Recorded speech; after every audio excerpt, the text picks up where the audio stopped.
Good morning, ladies and gentlemen. This is your host, Dr. Khokhar, with the program Bible Explains It All. Thank you very much for joining us this beautiful Saturday morning. And we are here with a heavy heart, knowing what's happened in Uvedale. And our prayers and hearts goes to the victims, to the Uvedale school, the elementary school, and all the children and all the parents which have witnessed this unspeakable evil. Our hearts and prayers goes to that. Now today I'm just thinking we're just going to talk about, if God has created everything, then if God has created evil as well. So this is a very typical and old question. So a lot of people, they have tried to answer this, and a lot of people, they think about this. Again, welcome to the program Bible Explains It All by Dr. Khokhar. So in the Bible, it is written that God has created everything. God said, let there be light, and then there was light. So God created everything. So where did the evil come from? Now, I just want you to understand, when God created everything, God created man in his own image. And why did God create man? So this is the question before I answer if God has created evil or not. God has created man only for one thing. According to the Bible, God has created man for the fellowship. And for that fellowship, God created man. And that is from the Bible. Now, the thing is this: if God created man for the fellowship, so that creation, that fellowship has to be with the full volition, with the full choice. It cannot be God create a robot and say that I am creating you for the fellowship. That's not how God created man. According to the Bible, the person has a full choice and the full volition to come in the fellowship with God, because that is the choice, and that is the love, and that is the joy of fellowship. If it is not the choice, and if it's robot, so let me ask you a question. So if you have a birthday, and at your birthday you have created a robot, and you tell the robot, you program the robot, and you program the robot according to what you like on your birthday. What kind of flowers would you like on your birthday? What kind of gift would you like on birthday? What time do you want that gift on birthday? So what's going to happen? The robot will bring you that gift according to your wishes. God could have created man according to his wishes, exactly like we can create a robot. But that's not what was the purpose of the creation. The purpose of the creation is with full choice, and that choice was to worship God and stay in the fellowship, and that choice made the evil possible. Same thing for the service. If I have a servant, and if I have somebody service me, and I'm just forcing him to love me, to do everything, not without choice, so then there is no love. There is just the servanthood, and the robot makes no sense in the fellowship. But if somebody loves me with their full choice, then I feel the joy of that love, and that is the purpose of the creation. And that is the purpose of the whole thing of the creation of man. Now, we are in the lower realms of the heaven, according to the Bible. And we are trying to reach to the upper level, and which is heaven. And that's where we are trying to reach. And in the lower realm, it's written that it was all chaos. And God created man and put us in charge right here. And then God asked us to have a fellowship with him. Now, if it is a full chaos and full chaotic place that we are here, so what is our job? To make this place to be.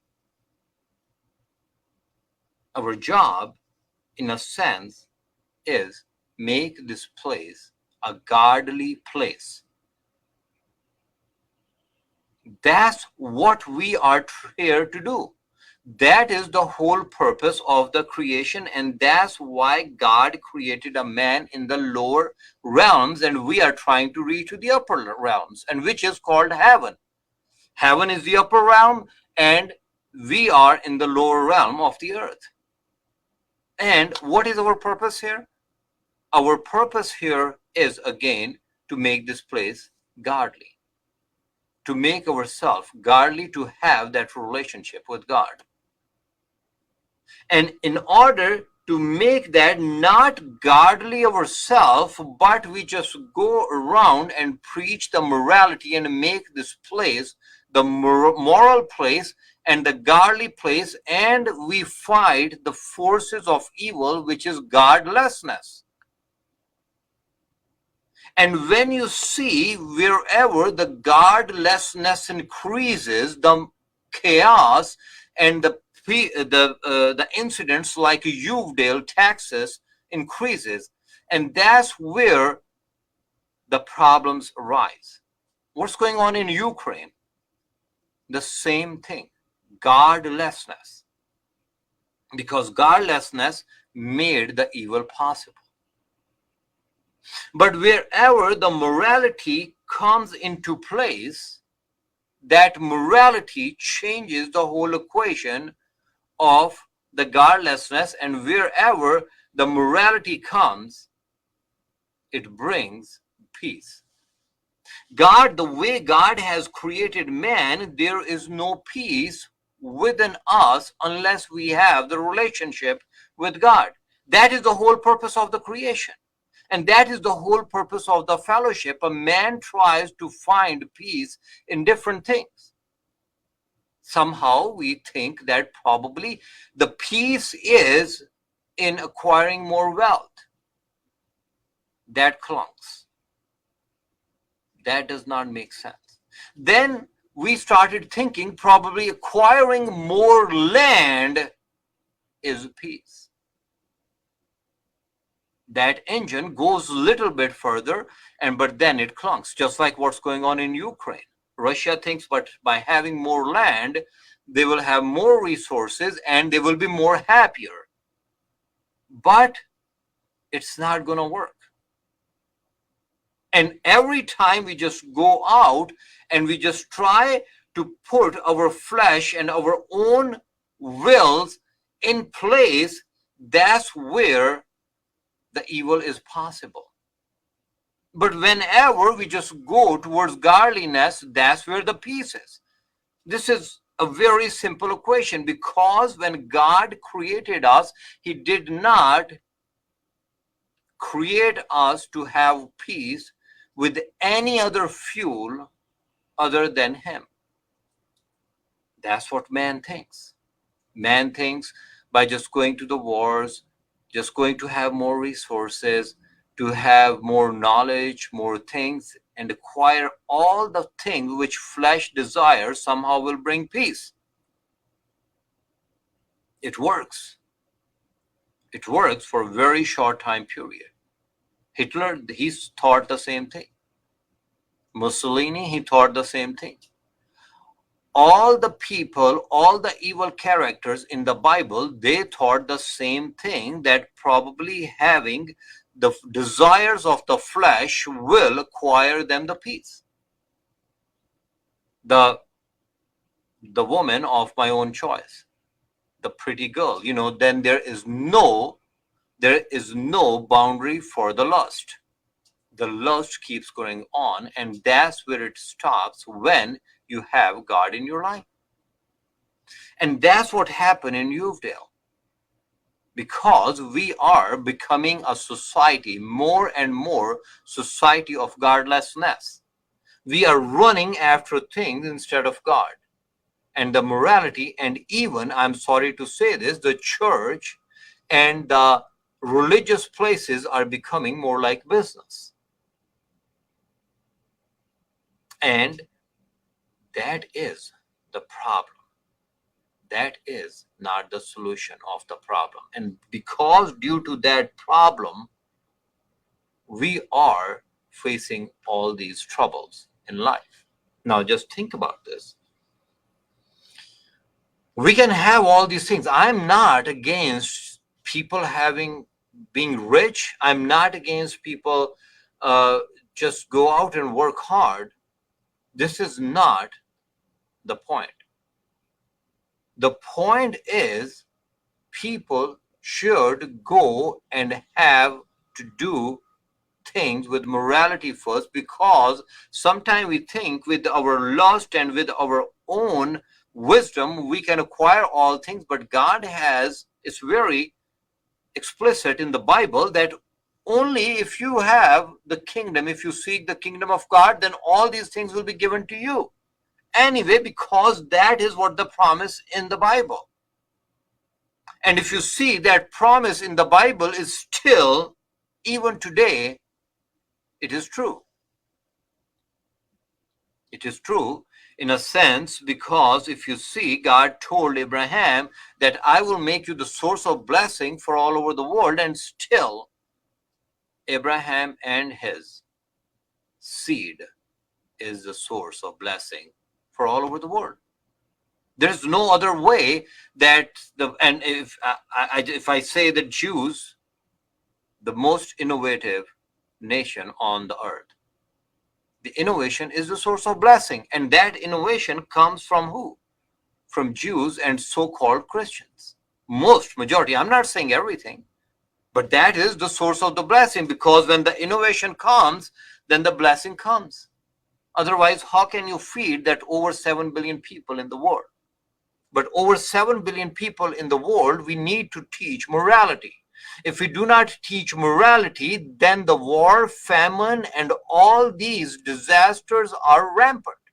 All these disasters will keep happening if we do not teach people morality. And the morality comes from the fellowship with God, the choice. That morality comes with the love.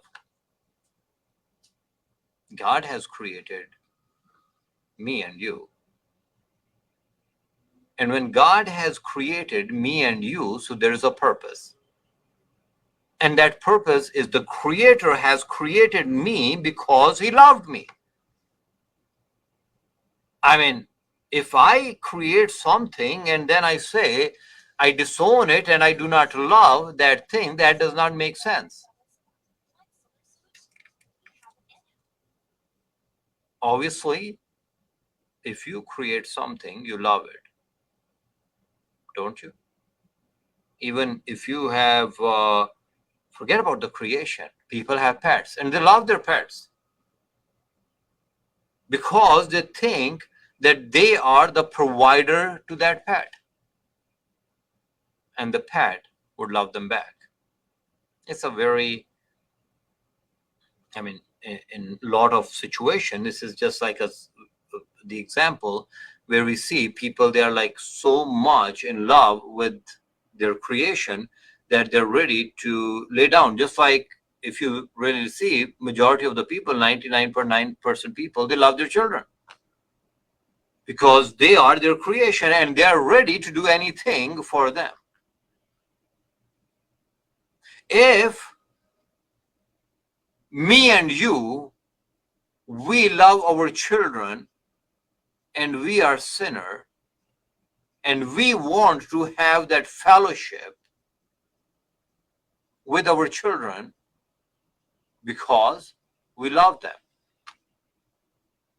then just think about if that relationship with God and a man is on choice, and that choice is the definition of the whole love in that relationship,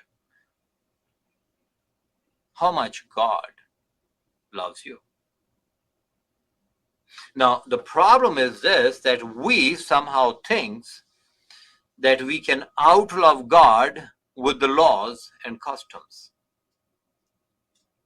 We cannot outlove God with our laws and customs, because that's not the reason of the creation.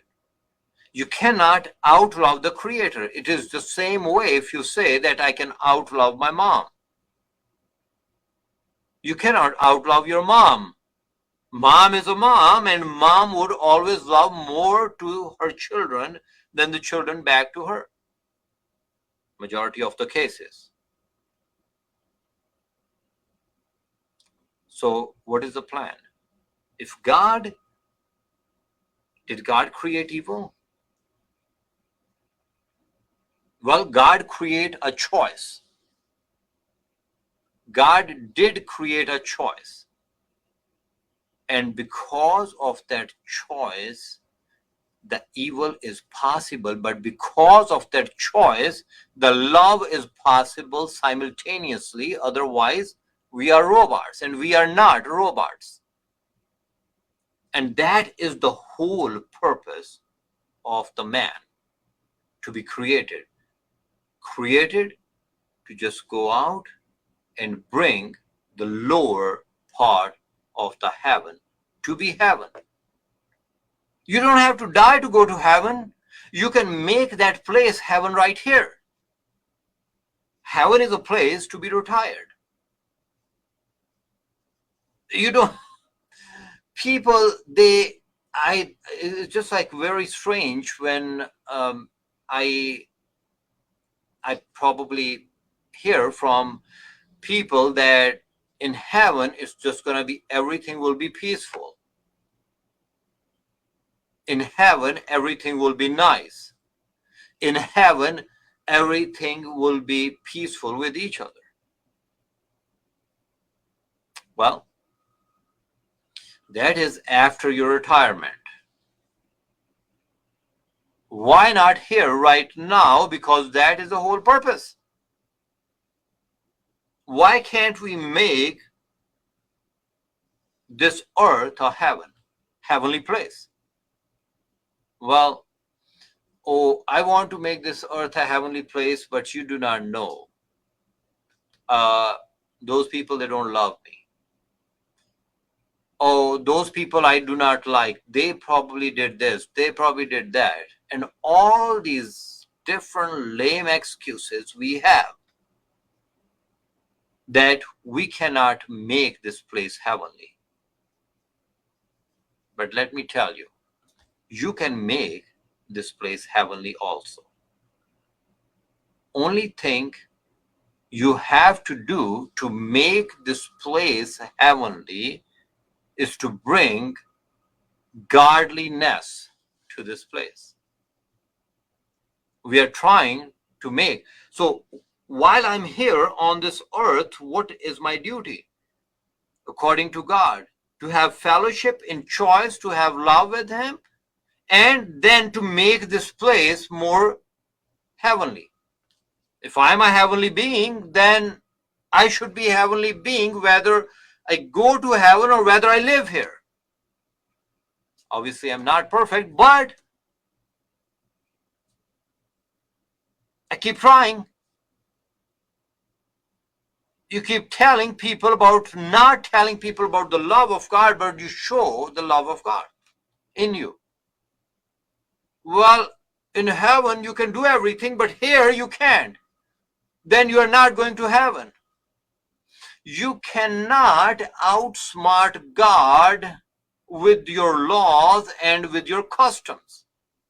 You cannot outlove God, because the relationship, the fellowship is drawn on love. You cannot reach God by keeping some customs and laws and regulations, and then at the end you will just go and you say, God, look at this. I have kept all these laws, and now you will twist His arm and get into the upper realms, which is heaven. In order to reach there, you have to make this place, the place you are, in the lower realms of earth. You have to make this place heavenly. You have to start with yourself. You have to start with yourself by just forgiving everyone around you and by just loving everyone around you. I'm not saying that you will become perfect. Obviously, you can become perfect. But at the same time, you can keep running towards perfection. And that is the whole purpose of creation. Now, if I say that somehow I can reach God with my own power, then I'm just saying that I'm a servant of God, and you are not the servant of God. Somebody has told you, because when I talk about the relationship, somehow, and that's another problem in the relationship. That's the another problem of the godliness. Somehow we think that we are servants of God. We are not the servants of God. Because the law, when I say the laws, rules and regulations that make you servant, you are not the servant of God. And I told you that relation, the whole relationship with the God and the man is drawn on the love. It's written in John chapter 15, verse 15. It's saying, no longer do I call you servants, for the servant does not know what his master is doing. What it means that no longer God calls you servants. If you are in love with God, then there is no evil. Evil is possible when you make another choice and when you are making a choice of being a servant. You can, if you are on the road, if you think that the officer will pull you over and give you a ticket, and that's why you have to slow down, so it means you are following a law. And if the officer right now pull you over, I don't think so. Nobody would just say that he loves him, because he's the implementation of the law of the land. And whenever the law is implemented, nobody's happy. I haven't met even one person who said, I am so happy today because I was speeding and I got a ticket of $200. Nobody. There is always, even if they know there's a guilt, there's always some form of kind of resentment deep down in the heart.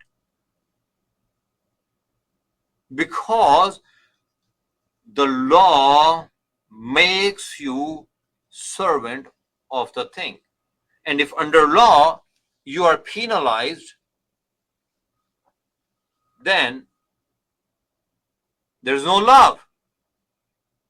It is not love that you are penalized under law. And that's exactly God has done with us. Mom does apply law. I mean, somebody can argue that. Yes, mom does say you keep this thing, this thing and this thing and that thing, but then mom does not throw you in the hell because you did not clean your room. Mom tells the children, to clean the house or clean their rooms or do your homework, because that is pointing towards success. But that is not love. The love of the mom is whether you do homework or not, she loves you unconditionally. That is exactly how the Bible is. That is exactly how the love of God is. Unconditional.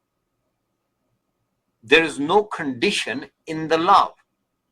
When we put the conditions, when we use the choice to do the wrong things, that's when the evil is possible.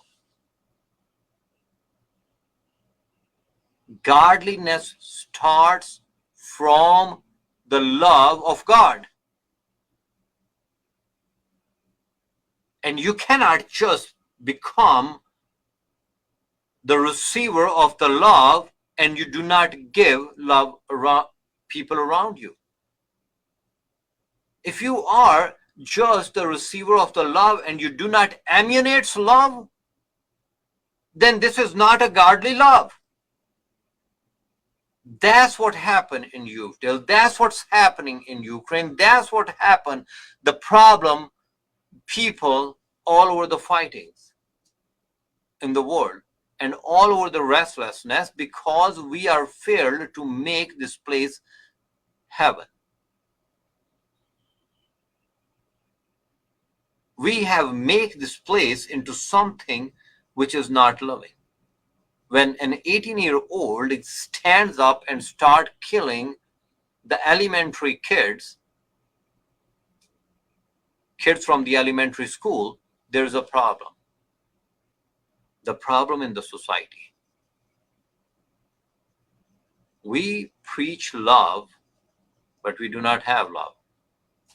We preach forgiveness when it comes to myself, but we do not have. We just want to be the receiver of the forgiveness, but we do not want to give that forgiveness in the society. We preach people to live by faith, but we do not have that faith. We preach people to do the right thing, but when it comes to ourselves, we catch ourselves doing the wrong thing. And that is the problem of choice. We are using our choice in a wrong way. God did not create me to make this place godlessness in this place. God created me to just go and do something which shows that you are the creator. So I was just thinking, that have you ever, majority of the people, 99.9% people, they have a heart. So when they see a kid, when they see a child, they see the innocence. That's what really attracts people towards a child, isn't it? And if you meet any holy person, that holy person you want to hang out with, it is because of the innocence that attracts you toward. If I see any kid, regardless of, to me, all children are cute. I do have this penchant or inclination to just go and touch and love, give my love to that kid. Because inside, the innocence attracts the innocence, and that's what Jesus said. Let these little kids comes to me, because of the kingdom of heaven is the people like this. You understand what I said? The more and more you have that innocence which is built in us, the righteousness, the more and more we will make this place a godly place. And that righteousness, what I talk about, that is the whole zigzag in our mind. Righteous, not righteous. Righteous, not righteous. We have this. God has built this, relationship within us, which tells us, that by doing this right thing, we'll be doing the godly thing, but somehow keep on ended up doing something wrong. That is the problem of the whole system. That somehow we told the system that morality comes from the land of the law of the land, sorry. From the law of the land, the morality comes, and somehow the politicians will teach us morality. Somehow the policies will teach us morality. But just like I said, it will just go very short distance, then it falls. It does not make sense, because there is no peace on this earth unless you have the godliness in you, and that is peace. And I told you before that God has put that fuel of the peace is God himself in us. Now, I want you to go and use your choice. Use your choice in a way, in a fashion, in a form where your decisions are drawn on godliness. And you become the promoter, or you become the permeation point, or you become the person people they see around you and they just want to hang out with you because they see godliness in you.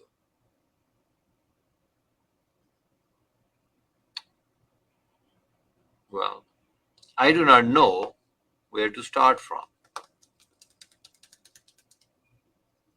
Starting from is this, that you start with the love. People out there, they do not need the words. People out there, they do not need my generosity. People out there hurting, they do not need that I'm just going and give them something and looks at them as arrogant person, that I am the giver of that thing. People, they do not need that out there. People, they do not need anybody's generosity. People, they need love out there, and that's what we are lacking on. And that's what, when the society falls away from God, the society becomes, the immorality becomes rampant. And that's what's going on in the world. And the morality is love. Morality is not law. I do not want to keep repeating myself.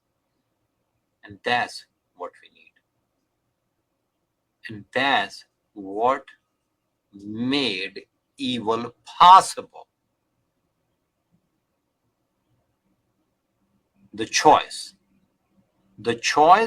which God has bestowed upon us, bring love and bring calamity. I just want this morning everybody to know that we make a choice of love, because this is the right choice to make. Do not wait to go to heaven. Make this place heaven. Next time when you meet someone, show that you're a godly person. Not you're doing the right thing. Yes, you do the right thing if your heart is changed, and that heart is changed because of the love. By this definition of if God created evil or not, God created choice, so God created love. And that through love, all these things are possible. God bless you all, and thank you very much for listening Radio Caravan. And I will be playing some songs for you all. If you have any questions, you may call me, and I'll be more than happy to answer those. So you can call the studio at 214-817-3333, or you can call my personal cell phone, which is 214-713-9592.